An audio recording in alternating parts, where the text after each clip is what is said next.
सोलापूर महापालिकेकडून BPMS पोर्टलद्वारे पहिल्यांदाच TDR प्रमाणपत्रांची ऑनलाईन वितरण सेवा सुरू करण्यात आली आहे। सोलापूर महानगरपालिकेनं प्रशासनातील पारदर्शकता, गतिमानता आणि नागरिकाभिमुख सेवा देण्याच्या दिशेनं आणखी एक महत्त्वपूर्ण पाऊल उचलत हस्तांतरणीय विकास शुल्क अर्थात TDR प्रमाणपत्रांचं वितरण आता पूर्णपणे ऑनलाईन पद्धतीनं सुरू केलं आहे। महापालिकेच्या इतिहासात प्रथमच BPMS पोर्टलद्वारे TDR प्रमाणपत्र वितरित करण्यात आलं। सोलापूर शहराच्या विकास आराखड्यानुसार विविध रस्ते विकास प्रकल्पांसाठी खाजगी मालमत्ता बाधित होत असतात।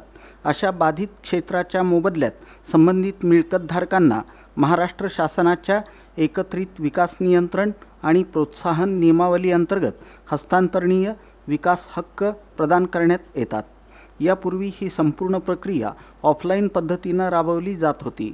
पालिका आयुक्त डॉक्टर सचिन ओंबासे यांनी नागरिकांना अधिक सुलभ, पारदर्शक आणि जलद सेवा उपलब्ध करून देण्यासाठी TDR मंजुरी आणि प्रमाणपत्र वितरण प्रक्रिया BPMS पोर्टलवर ऑनलाईन करण्याचे निर्देश नगररचना विभागाला दिले होते।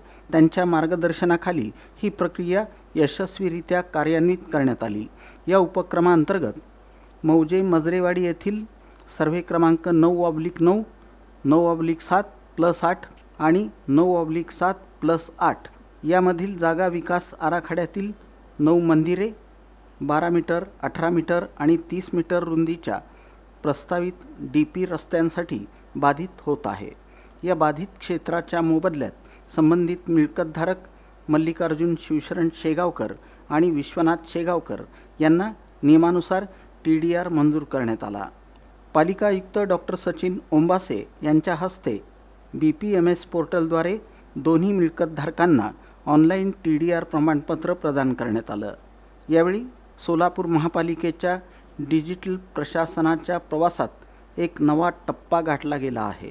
हे पहिलं ऑनलाईन TDR प्रकरण यशस्वीरित्या पूर्ण करण्यासाठी उपसंचालक झगडे, सहाय्यक संचालक शितोळे आणि कार्यकारी अभियंता मठपती यांचं मार्गदर्शन लाभलं।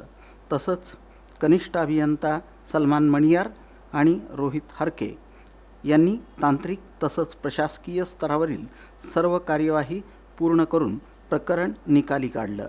याबाबत अधिक माहिती पालिका आयुक्त डॉक्टर सचिन ओंबासे यांनी दिली। महाराष्ट्र शासनाच्या building permission management system BPMS जे पोर्टल आहे त्याच्यामार्फत आज आपण जे TDRचं सर्टिफिकेट असतं त्याची पूर्ण एंड टू एंड ऑनलाईन प्रक्रिया करून आज आपण शहरामधलं जे पहिलं ऑनलाईन जनरेट झालेलं जे सर्टिफिकेट आज आपण ते इश्यू केलेलं आहे। श्री विश्वनाथ शेगावकर असे जमीनधारकांचं नाव आहे आणि याचा फायदा असा होणार आहे की जे पूर्ण जे आपल्याला असलेलं जे TDR सर्टिफिकेट असतं त्याचं ऑनलाईन जेव्हा कुठल्या भविष्यात ते विक्री करतील किंवा ते त्यांच्या स्वतःच्या इतर प्रोजेक्टमध्ये त्याचा वापर करतील तेव्हा ऑनलाईन त्यांच्या क्रेडिटमध्ये त्यांच्या नावासमोर ते अवेलेबल दिसतं। त्यामुळे ऑनलाईनच ते आपल्याला ते खर्ची घालता येतं आणि रेकॉर्ड मेंटेनन्ससाठी सुद्धा सोपं होतं। यामुळं आपल्या महाराष्ट्र शासनाची जी गव्हर्नन्सची जी संकल्पना आहे त्याचा एक आम्ही पुढचा टप्पा केलेला। आमचे जे बिल्डिंग परमिशन डिपार्टमेंट आहे त्याचे सर्व आपण परमिशन ऑनलाईन आहे। त्याचबरोबर आता ही आपली पूर्वी जी TDR होतं ते पूर्ण ऑफलाईन स्वरूपात होतं। यापूर्वी जवळजवळ दिलेले 25-30 लोकांच्या दिलेले जे TDR सर्टिफिकेट आहे ते सुद्धा ऑफलाईन होते, ते सुद्धा आम्ही पूर्णतः ऑनलाईन करून घेतलेले आहे आणि त्यांचंसुद्धा खर्च ऑनलाईन आम्ही सुरू केलेला आहे। आणि आज आम्ही जे इश्यू करतो ते पूर्णतः म्हणजे या प्रणालीवर नोंदवलं गेलं आणि जे नवीन TDR क्रिएट केलं गेलेलं हे पहिलं सर्टिफिकेट आम्ही आज या ठिकाणी इश्यू करत आहोत।